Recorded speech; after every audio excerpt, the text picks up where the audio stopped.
Bună seara, dragi telespectatori! Astăzi moderatoarea noastră, Daria Rădulescu, trage chiulul, este în Germania, să știți, și, bine, interes de serviciu, și din acest motiv suntem singurei. Și astăzi ne-am propus să vorbim despre libertate și despre libertatea spirituală, pentru că titlul emisiunii este Spirit Liber. Ne întrebăm adesea ce este libertatea și de unde vine libertatea.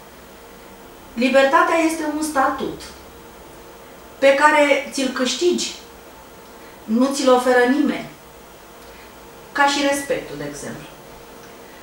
Libertatea versus constrângere, pentru că aceste două elemente sunt libertate sau constrângere.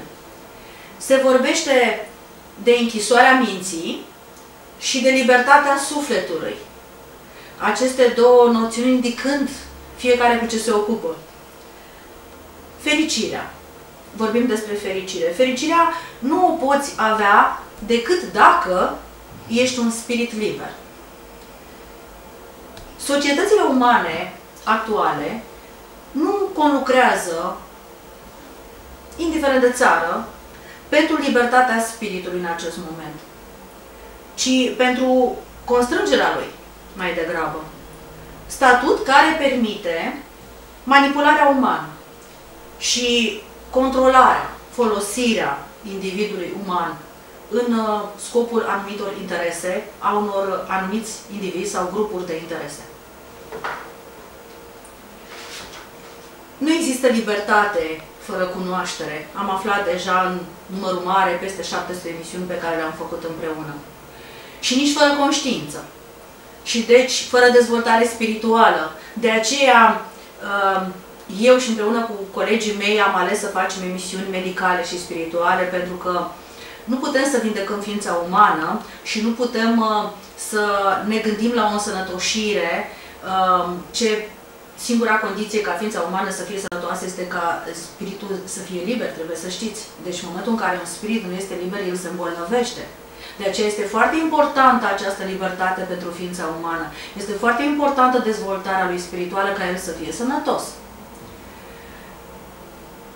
Ca să aveți o idee, o să vedem un film despre libertate și despre integritate.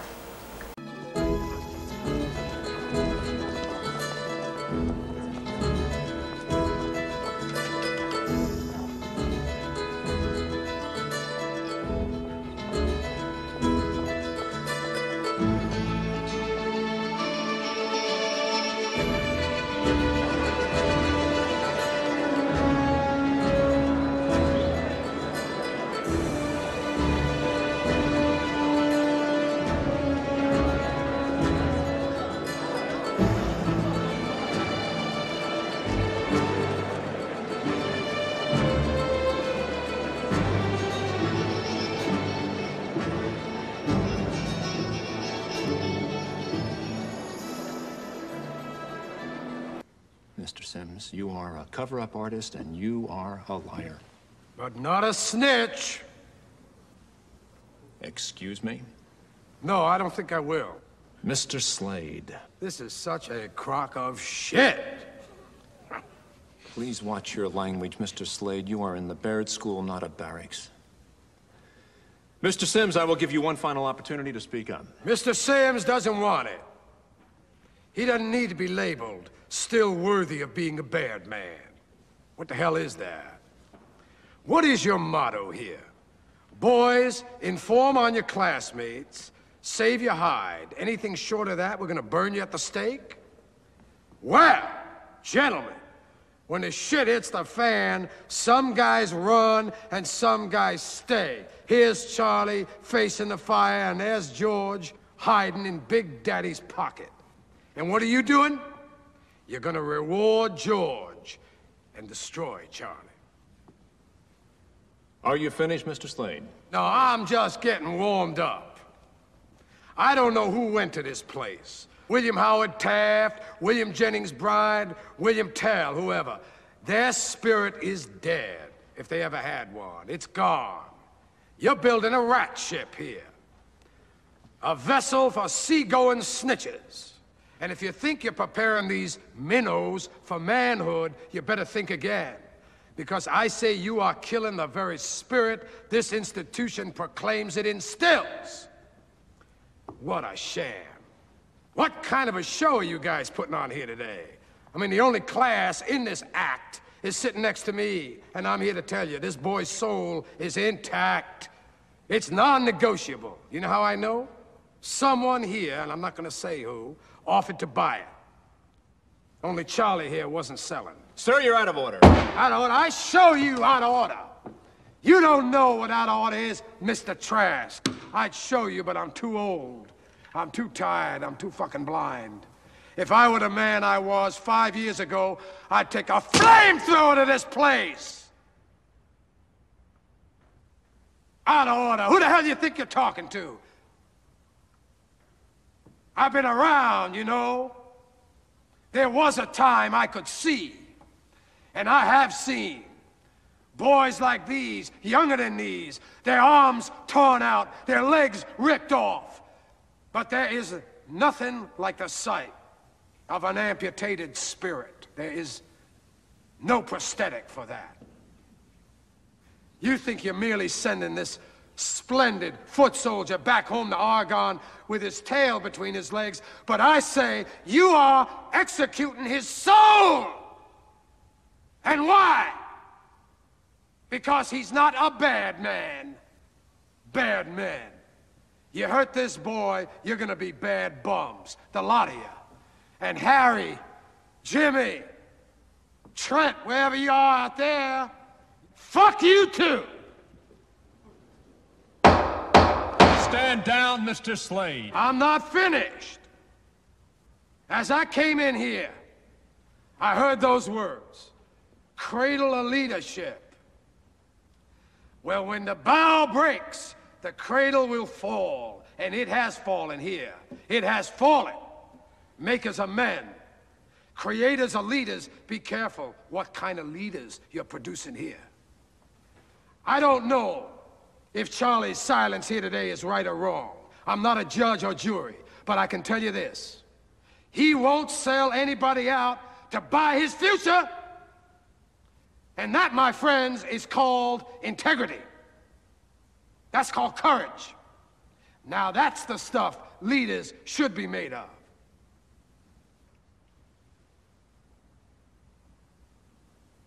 Now I have come to the crossroads in my life. I always knew what the right path was. Without exception, I knew. But I never took it. You know why? It was too damn hard. Now here's Charlie. He's come to the crossroads. He has chosen a path. It's the right path. It's a path made of principle that leads to character. Let him continue on his journey. You hold this boy's future in your hands, committee. It's a valuable future. Believe me, don't destroy it, protect it. Embrace it. It's gonna make you proud one day, I promise you.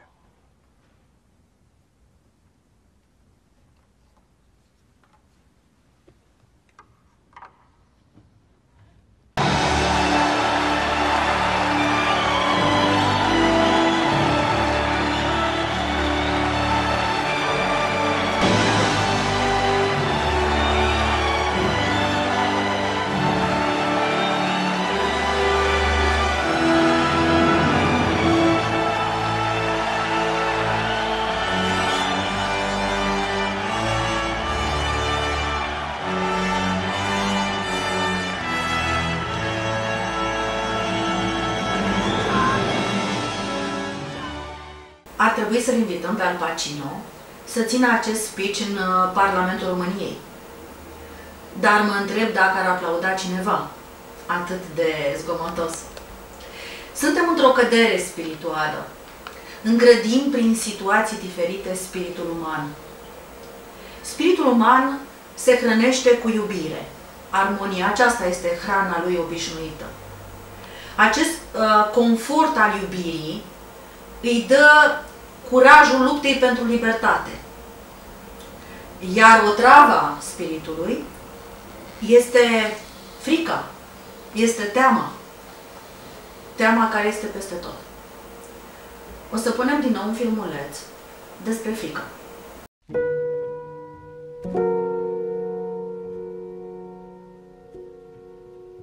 Man is the master of thought, the molder of character, and the maker and shaper of condition, environment, and destiny.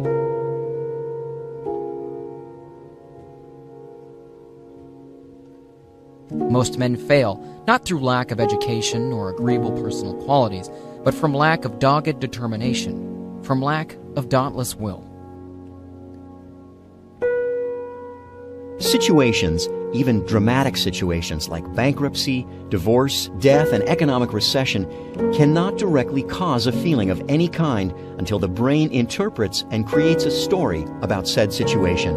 Sadness, depression, frustration, upset, and anxiety can only be produced by seeing a situation and then producing an interpretation of it, and then believing that interpretation. So therefore, you and I can only be overwhelmed by our thoughts about something, never the thing itself.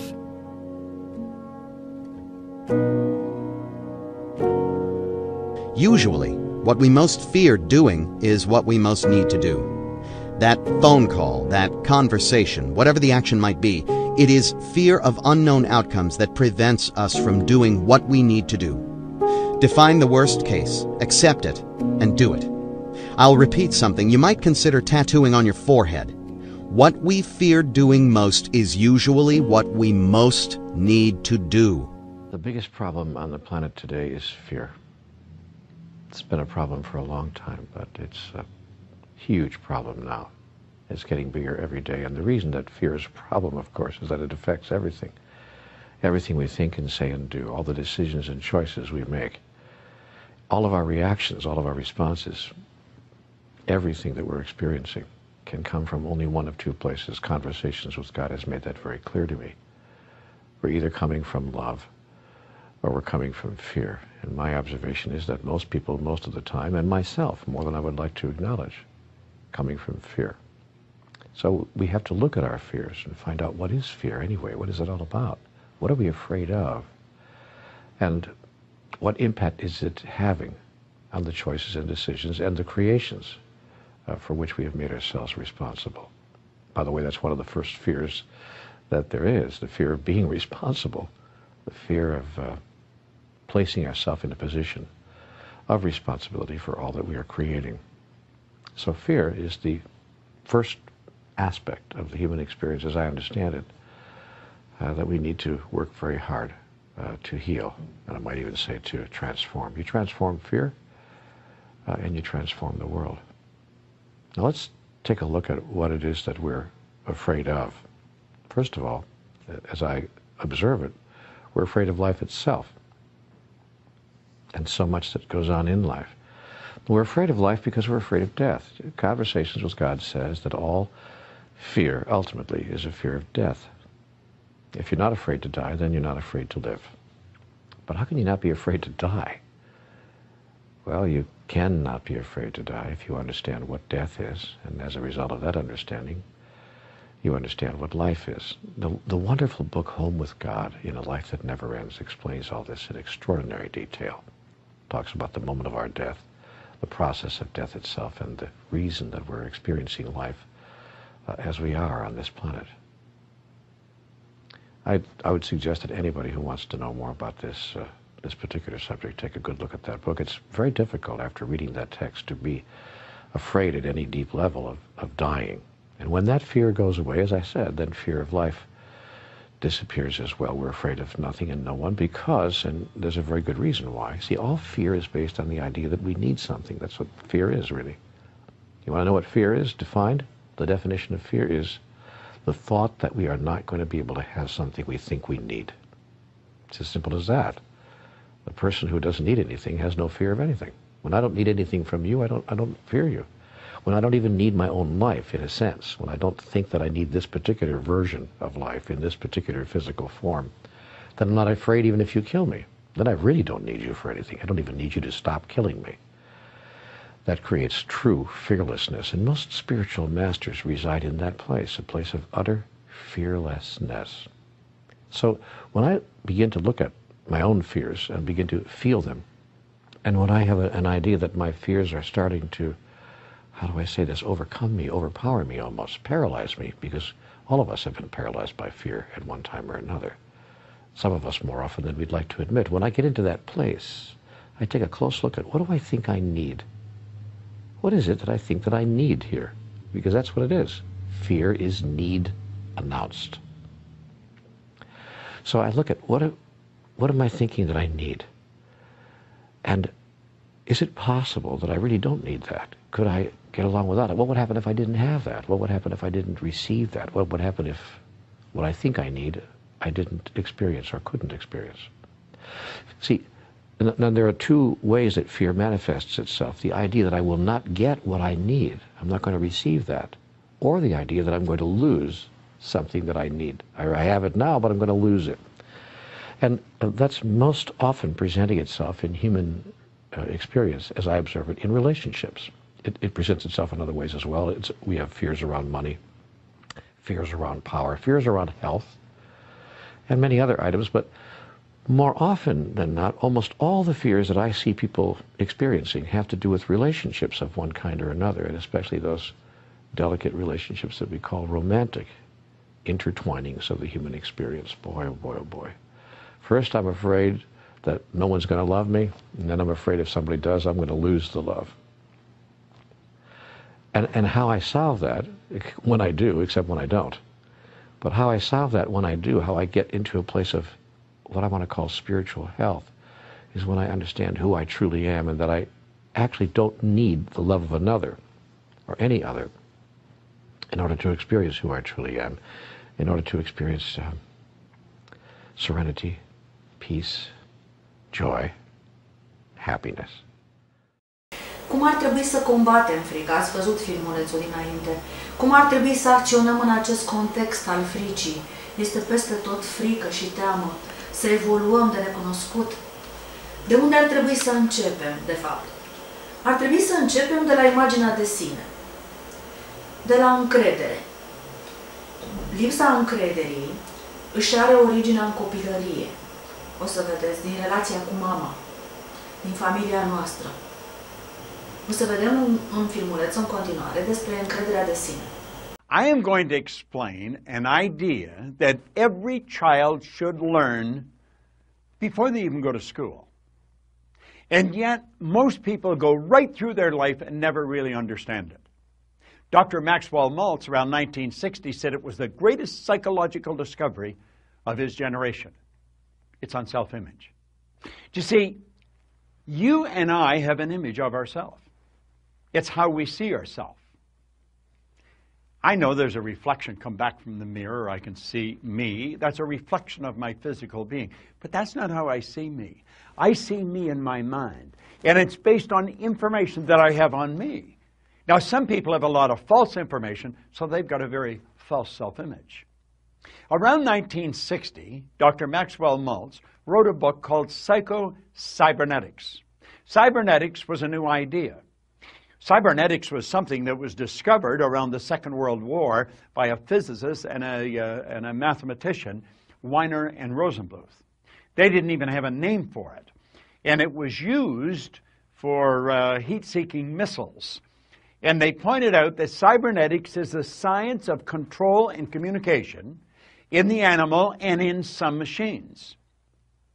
And what it does, it measures deviation from a set goal, sends information into a coordinating mechanism that'll correct the output and keep whatever it is moving towards the goal. Well, do you know you have a cybernetic mechanism locked up in you?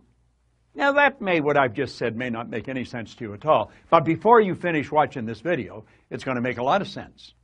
Now, if you've heard me speaking at any event or in any video or audio, you've heard me talking about paradigms. Paradigms are are nothing but a multitude of ideas, a multitude of habits that are fixed in the treasury of our subconscious. Paradigms are partly genetic and partly environmental. In other words, the ideas are built right into the genes at birth. That's why we look so much like our relatives. So when we tie all these together, it makes a very interesting story. And I'm going to ask you to sit back, take notes if you want, but really pay attention. If you have kids in school, this is critical. If you're in sales, your sales will skyrocket. Relationships, just anything that you're going to do is dependent on how you see you. So let's think about it. Cybernetics and paradigms. Very, very interesting subject. Cybernetics and paradigms are both control systems that operate essentially on the same principle.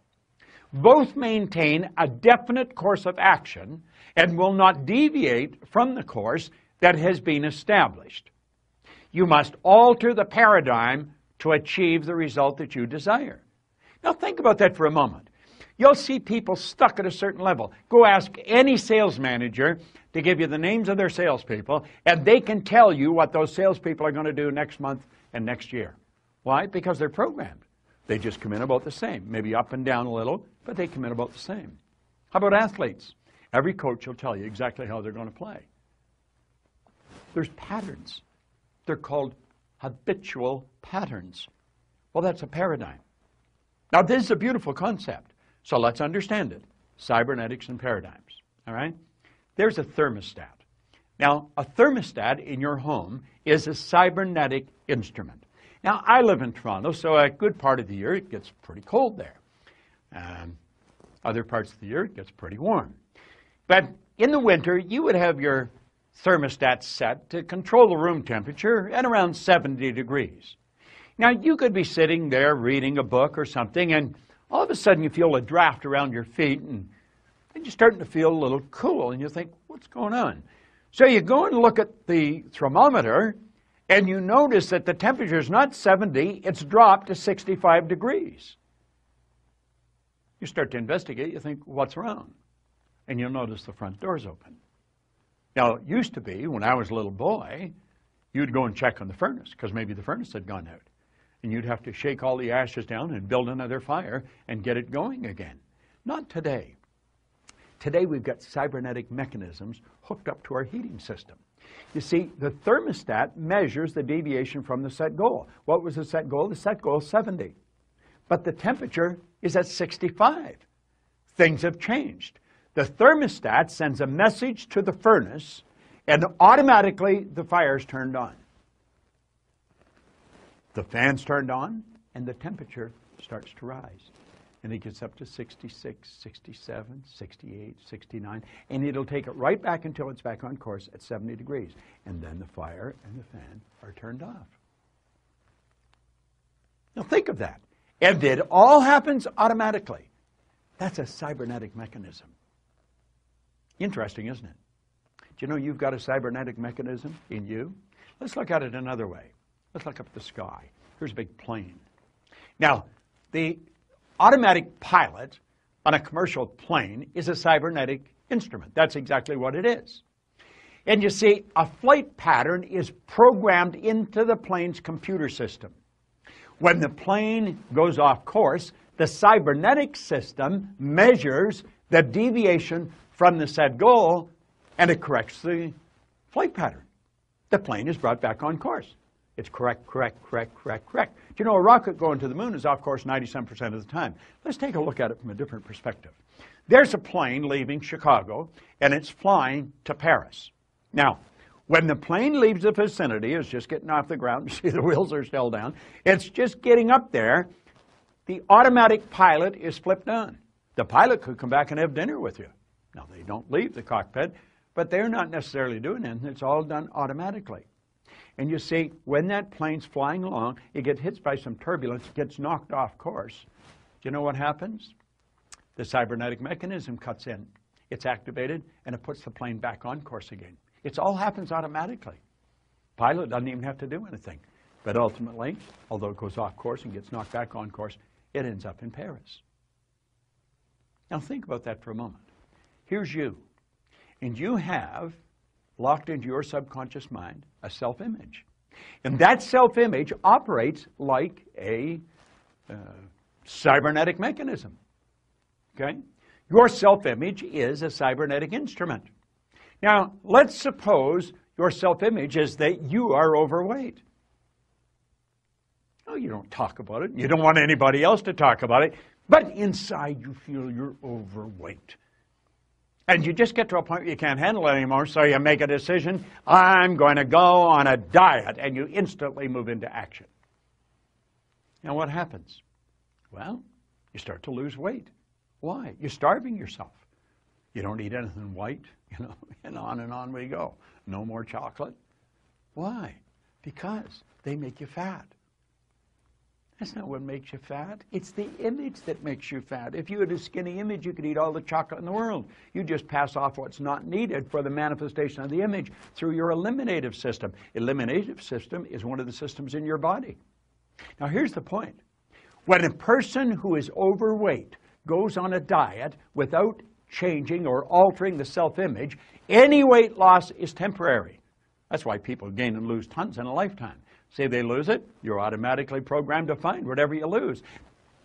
The self-image, being a cybernetic instrument, measures the deviation from the set goal and immediately corrects the course. The weight that was lost will be found. You see, you look at the scales, you don't relate. That's not really me. That's not really me. So what happens? The weight's put back on again. Isn't that interesting? I know. If you have a weight problem, you're saying, damn, I never knew that. Well, now you do know it. But you see, if you're going to change the weight, you've got to change the paradigm.